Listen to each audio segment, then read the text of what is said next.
Weirdly, one of the most accurate movies in the Harry Potter series is Harry Potter and the Deathly Hallows, Part 1 and Part 2. The reason it's mostly accurate is, of course, because it was split into two movies, so they were able to do as much as they could to tell the full story. But unfortunately, it wasn't very accurate in the fact that they had to fix all of the problems that came before it with the other movies not being accurate. But in this series, we have gone over what they need to put into all 7 Harry Potter seasons, and we split every book into a single season. As it got later in the series, it has gotten a little bit harder, and this season was no different, with trying to take 36 chapters and an epilogue and fit it nicely into 8 little episodes. But did I do it? Of course I did. It was tough. Some episodes will be longer than others, but like I said, this is a series, so make sure to check out the playlist up above to see all of the seasons of Harry Potter. They'll be in a playlist. You can watch it. It's got also casting announcements and all that. So check it out. It's what you're going to want to watch if you want to know everything about this series and how they may do this series. So let's get started with episode 1 and just go right into it because it is going to be long. All right. So episode 1 is going to be 4 chapters. It's going to be a fun 4. Literally every single one of these episodes is either going to end on a cliffhanger or just have so much action throughout the episode. So be prepared. It's going to be a rough season. So we have chapter 1 that we're going to cover, which is the Dark Lord Ascending, which is just talking about his plans on taking over the Ministry. Then we have chapter 2, In Memoriam, which is just about Harry reading the articles about Dumbledore's death. One written by Rita Skeeter, one written by Elphias Doge. Just kind of setting up like, oh, Dumbledore's got some dark secrets, but, you know, everybody seems to respect Dumbledore. So we're not really 100% sure on what's going on with Dumbledore. And I'm not sure how we would do this because it would be really weird to just have Harry reading out loud to us. In a way, this could just be something in a background setting up the next chapter because this is a very short chapter just talking about, you know, Dumbledore. Or have it being read out loud by the character who's playing it while Harry's digging through his stuff and sorting out his suitcase. Chapter 3 is the Dursleys departing, and it's just the weird, awkward interaction with the Dursleys and Harry. And I think they should put in the scene that they cut out of the Deathly Hallows Part 1 movie where Petunia says, you know, I lost a sister that day. And it just kind of more humanizes her. Because it's something that wasn't in the book. It was something they added in the movie and then took out because they felt like it increased the runtime too much. But I think it was a special moment. It really showed the reason the blood protection worked is because yes, Petunia acted like she didn't care about Harry, but she only took care of Harry because she cared about Lily, which counts. And then finally, chapter 4, the 7 Potters, which is going to be action-packed, of course. I think the movie did it relatively well, and I think for the most part, that's what should happen, but more book accurate, of course. That's literally what this series is about, is let's do what the movie did, but more book accurate. So hopefully it'll turn out good. I mean, 7 Potters is pretty cool, and this is a long way in the future, and hopefully all of the cast will decide to stay for all 7 seasons. That's a lot to ask. That is so much to ask, because TV series take so much longer to make than movies. Episode 2 picks up exactly where episode 1 leaves off, and of course, leaves off in a cliffhanger. So episode 1 ended with Harry falling to the burrow, like he did in the books. Episode 2 picks up with him waking up on the couch and seeing who he thinks is Bellatrix Lestrange, but is Andromeda Tonks. This is also going to be 4 chapters. So it's going to start with chapter 5, which is the Fallen Warrior. Chapter 6, the Ghoul in Pajamas, which is going to be all about just, you know, here's the plans that Harry and Hermione set up so they can come along with Harry.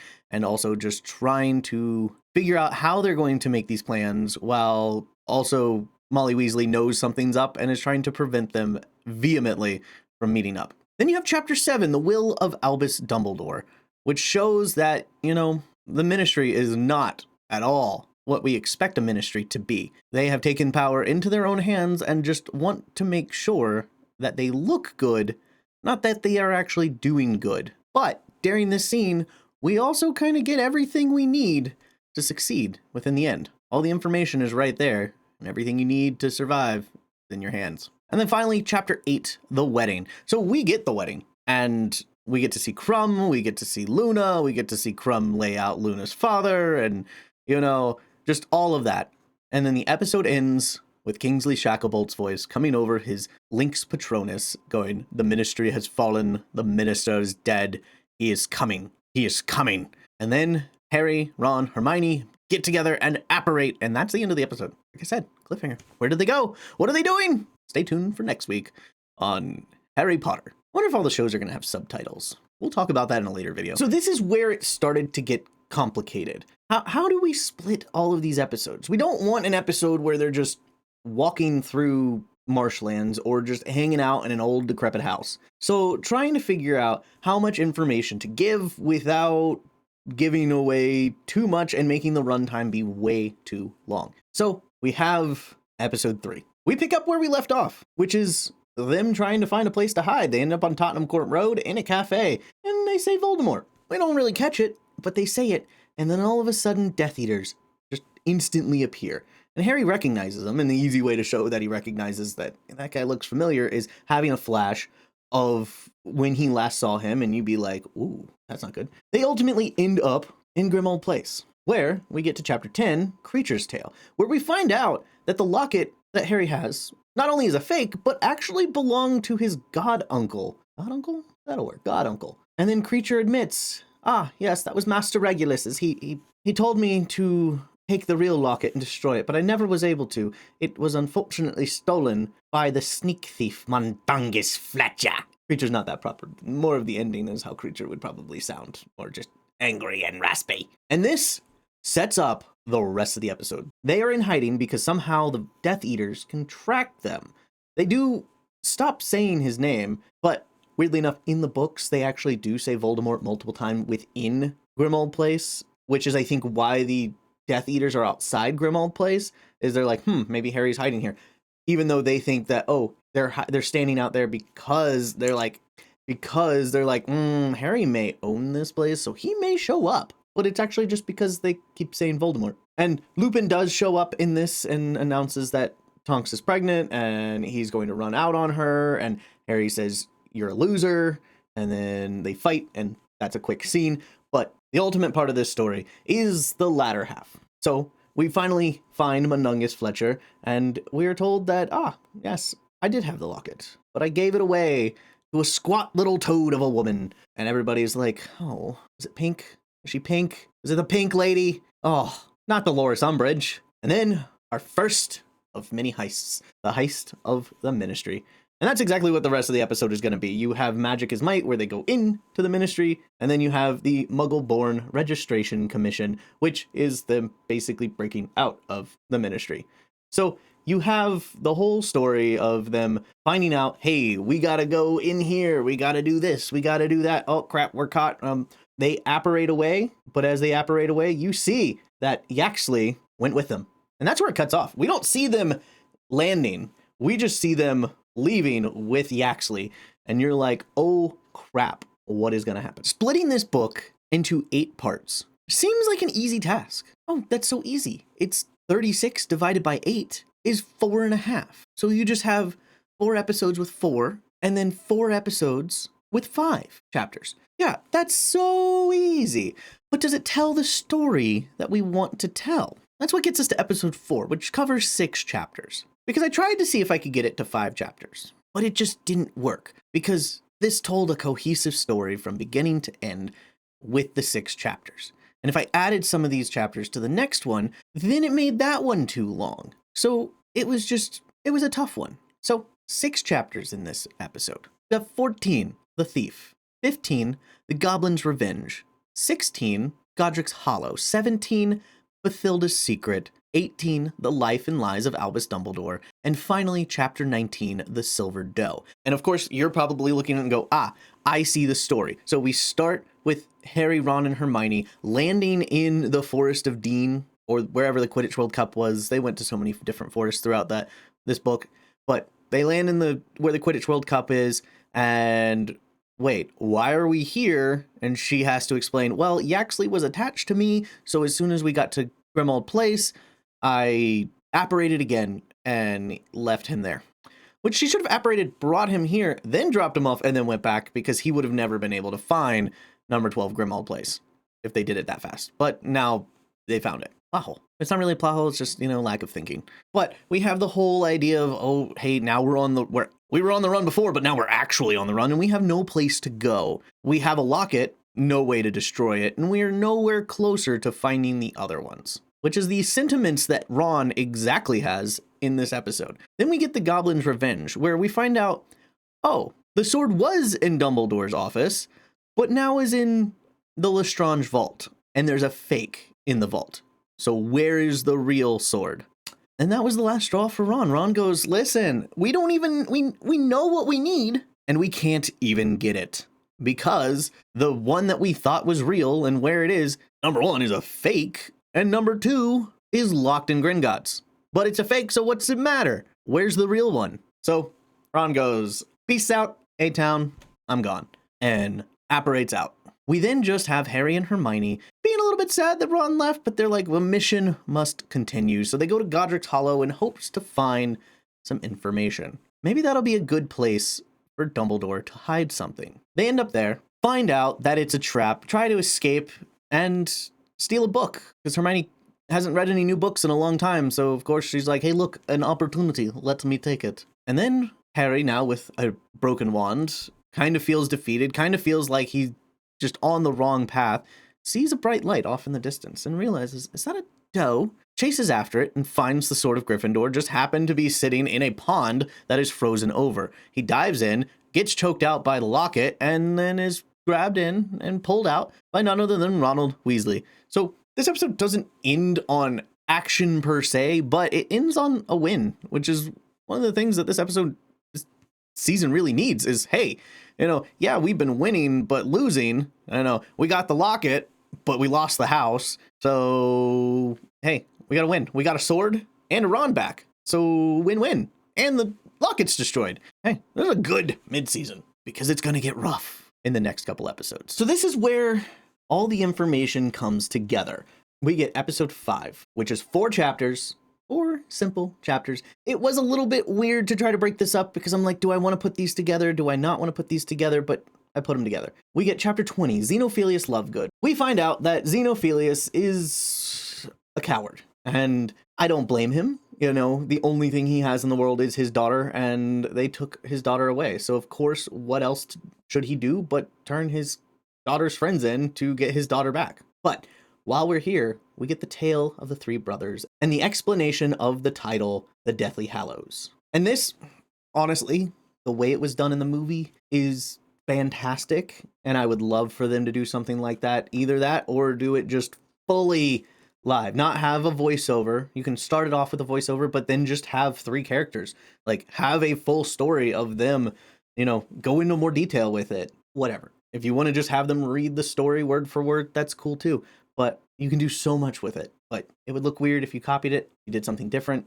It could also be weird. But either way, have it be an animatic, have it be live action, whatever works. This is a long way in the future, and we don't know what the tone of the show is, so I can't entirely go, yeah, absolutely. Just, do an animatic, but then if you do an animatic, it's not going to fit with the style of the show. So, yeah, we'll see. Then we get chapter 22, The Deathly Hallows. This is literally just the chapter where Harry figures it all out.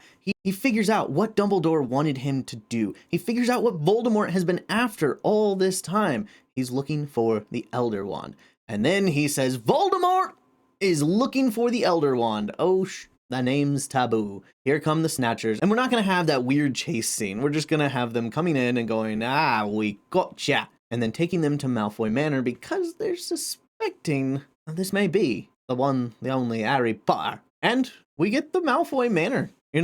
We get the Hermione torture scene. We get Dobby coming in and saving the day. We get Peter Pettigrew actually dying because in the movies, Peter Pettigrew is still very much alive. So, they took away the ambiguity of Sirius's death in the movie by just having Bellatrix say Avada Kedavra. But then they gave the ambiguity of Peter Pettigrew's death in Deathly Hallows. When it's just like, no, he needed to die. That was part of the storyline. Like, Harry saved his life. He saved Harry's life. And because he hesitated, Voldemort is like, see, I knew you were not loyal, Wormtail. When given the chance to be not loyal, you chose the wrong path. So now you must die. And then we have them teleporting away. And that's the end of the episode. We don't know what happens. We find out what happens in the next episode. Let's get. So this will be a relatively shorter episode leading into the final 2 episodes because that's just how the chapters just kind of break down. So this is them landing in Shell Cottage, Dobby being dead, them finding out all the pieces of the information and just confirming, because Harry has all of the pieces, he just needs to fill in the gaps and confirm that his thoughts are exactly what he thinks they are. He thinks, Bellatrix was very upset about the fact that the sword was here. Why did she seem so afraid of us having been in her vault? Ah, she has a Horcrux in there. We need to break into Gringotts. Also, wands. Tell me about wands, Ollivander. Why did you help him? I'm not mad about it, just very disappointed, but tell me about the Elder Wand. Gotcha. So he thinks he can break the duality of our wands by getting the Elder Wand. Well, good news for him. I no longer have my wand. It is completely broken. Can you fix it? No? Okay. All right. We'll have to figure that out later. But I do have loyalty to Malfoy's wand. Maybe.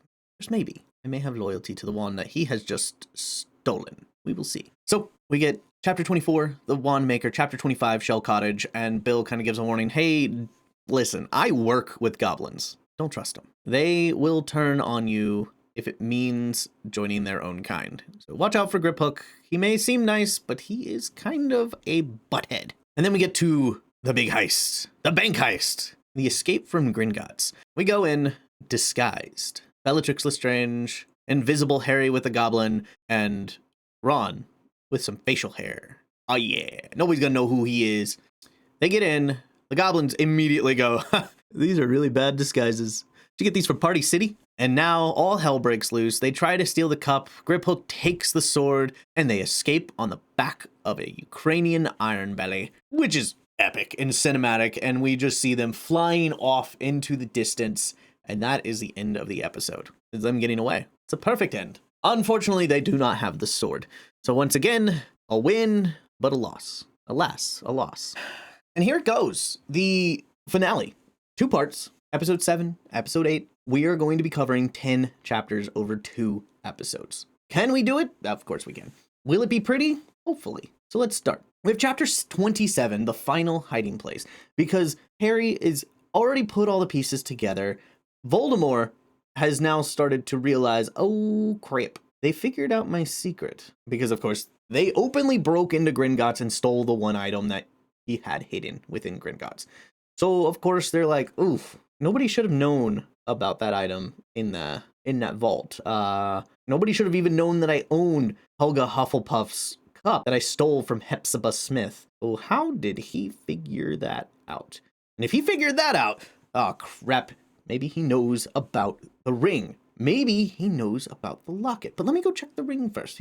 Of course, he doesn't know about the diadem that I've hidden within Hogwarts. Hint, hint, Harry. He doesn't realize he's communicating to Harry at that time, but Harry's like, thank you for telling me all of your hiding places, Voldemort. Luckily, I only need one more to win. So, to Hogwarts it is. But unfortunately, you cannot apparate into Hogwarts, as Hermione has most graciously informed us in probably multiple times throughout the entire series, according to Hogwarts the History, written by Bathilda Bagshot, no less. The heroes apparate within to Hogsmeade and set off a caterwauling charm, because it's expected. The Death Eaters aren't really sure why they expect Harry to show up to Hogsmeade, but they have gotten an urgent owl that Voldemort expects Harry to show up to Hogsmeade. And a mysteriously bearded man sends out a goat patronus, and is like, yeah, no, that was mine. Well, you not know the difference between a buck and a goat? Are you idiots? What do they teach you up at that school, dumbasses? And then locks his door and turns around and goes, what the hell are you doing here, kids? Are you trying to get yourselves killed? Get out of here. Just operate here. And they go, we're trying to get into Hogwarts. He goes, hogwash. Oh, war's over. We've lost. And then Harry goes, you look familiar. Ah, crap. You're that Dumbledore fellow, the brother of him. And he goes, I'm Aberforth Dumbledore. You're the one I saw in the mirror. And he goes, yeah, where's my house elf? And Harry goes, your house elf? He was a free house elf, and he died a free house elf. My condolences. And Aberforth goes, damn, I liked him. All right, well, you seem like good folks if that house elf liked you. Open that door over there.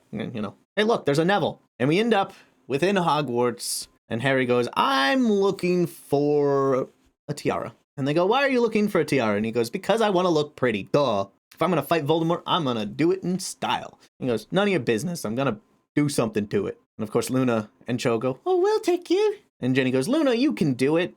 Because of course, you can't trust Cho Chang. She's the ex. So they go up to Ravenclaw Tower, and the Hallows spit at McGonagall. Harry Crucio's the Hallows, saving McGonagall, and McGonagall imperials them to tie themselves up as the students all walk past and probably give them a good firm kick. So we end up in the Great Hall, and I like the scene in the movie. I think the book's good, but I really do like the scene in the movie where Harry is just in the crowd with them and walks out and says, you have a flaw in your security, headmaster. How dare you stand where he stood? And then all of the Order of the Phoenix and Dumbledore's army just march into the Great Hall, and you're like, oh yeah. It's a great scene. I know it doesn't happen in the books that way. In the books, it's just they meet up in the hallway and you have McGonagall, Flitwick, Sprout. They're fighting Severus Snape, and then he jumps out of a window with a Snape-shaped hole, which I always pictured in my head. It's literally just a Snape-shaped hole, but it's just about the size of a Snape,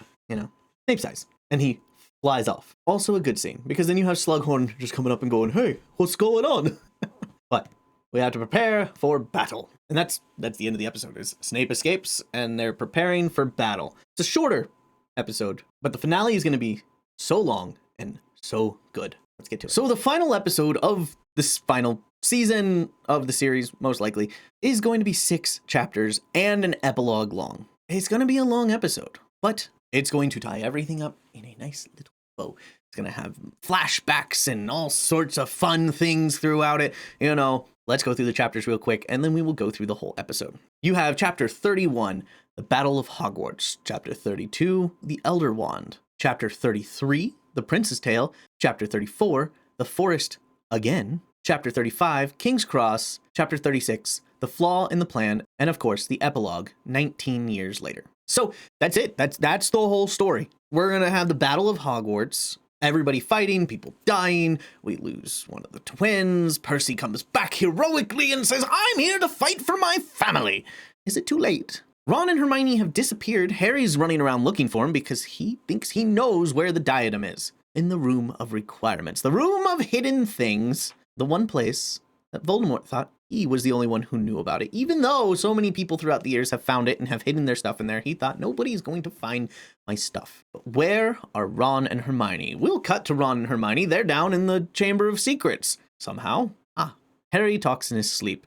So Ron's able to speak Parseltongue. Not fluently, just conversationally. They destroy the Horcrux, come back up, and Harry is trying to figure out how to get into the Room of Requirements to find the diadem. Because, of course, we've seen the diadem already. When Harry hid the Half-Blood Prince's book, he put a tiara on a wig, on a bust, and that tiara is the exact thing that he needs. After the diadem is destroyed, Harry then is like, well, it's time to go for the snake and the master. So, where is he? And he goes, Shrieking Jack. Or does he do the Raven Simone, that's so Raven, just Shrieking Jack. That's where he is. So we get there, and you just have Voldemort sitting in his chair with his snake floating around. He goes, Severus, we do have a problem. This wand doesn't work. And Severus goes, well, that's unfortunate. It sucks when wands don't work, but you're doing fantastic magic. And he goes, well, of course, I am fantastic. But the wand should make me better than fantastic, you imbecile. And you know why? It's because it only has allegiance to the one who killed its previous master. So Snape is attacked by the snake and may or may not die. I know there's that theory that it's like, of course Snape wouldn't die of cursed venom. The man was prepared for everything. Okay, but what is it gonna help if Snape is still alive? And his last wish is, hey, take this memory. This will answer all of your questions, because at this point, all the Horcruxes are destroyed. It's your turn to learn everything. And I have the last final piece of the puzzle. Now look into my eyes so I can think about your mother as I fade away. And then we have the flashback. We'll get all of the flashback that shows that Snape wasn't a good guy, but he turned good in the end. He did what was right, but he was not a good person. We then get the message from Voldemort saying, Harry, come to the forest where I can kill you, or I will kill everybody else. So Harry goes and says, do it, kill me, I bet you won't. And he doesn't. We get King's Cross Station, we get Dumbledore going, you did figure it all out. Good, good. Yes, I was in love with Gellert Grindelwald. I'm glad you figured that out after the fact. Which, that's a discussion for another time. Harry comes back to life. Narcissa Malfoy was able to lie to Voldemort. There's something in there. And Harry then decides to exposit that, hey, look, you suck. I figured out all of your clues. And by the way, I own the wand, because that's not how wand lore works. It's not who kills who gets the wand. It's who disarms them. Malfoy disarmed Dumbledore. I disarmed Malfoy by snatching all the wands out of the hand, I guess. His wand wasn't very loyal to him. And I gained that loyalty. And because I gained the loyalty of his wand, the Elder Wand was like, well, I guess that works for me too. So, do you want to make a test? You want to test it out? See whose wand that is that you're using? Are you using mine? Or is it yours? Because I'm using Malfoy's wand that is loyal to me now and not to Malfoy. You are using a wand that was once loyal to Malfoy, maybe loyal to you, maybe loyal to me. Let's put that to a test, because I'm pretty sure a wand loyal to me, fighting a wand loyal to me, means I win. And he does. And we do have the scene at the end where he's like, listen, here, Malfoy, have your crappy wand. I want my wand back. And he takes the Elder Wand and goes, Reparo, and gets his Holly Phoenix Feather wand back. Because I think that was more special. Like, okay, cool. You stole Malfoy's wand, broke the Elder Wand. It's worth nothing. Breaking the wand kind of fixes future problems of, okay, so anybody who kills Harry, if Harry does not die of a natural death, they can go and desecrate Dumbledore's corpse again to steal the Elder Wand. And then the Elder Wand lineage continues. Break it. Break the lineage by breaking the wand. I think maybe he doesn't even have to break it. He just takes the Elder Wand and says Reparo, and when he repairs his wand, the Elder Wand breaks. I think that would be good symbolism. It's, hey, we fixed the problem, but now we need to fix everything else. And then, 19 years later, we set up for Season 8, The Cursed Child. I'm just kidding. I hope to goodness they do not adapt that play into a TV series. Oh, God help us if they do. So, that's it. That is Deathly Hallows. And if you want, I can break down Cursed Child. I really don't want to. Please don't make me. What I will do next month, though, is what I think Cursed Child should have been. I will go over my idea of what Cursed Child should have been. So if you liked what you've seen with this, make sure to watch the whole series. Watch it in full. Watch all of my videos. Share them with your friends and family. Make sure to like and subscribe. And as always, stay marvelous, Nox.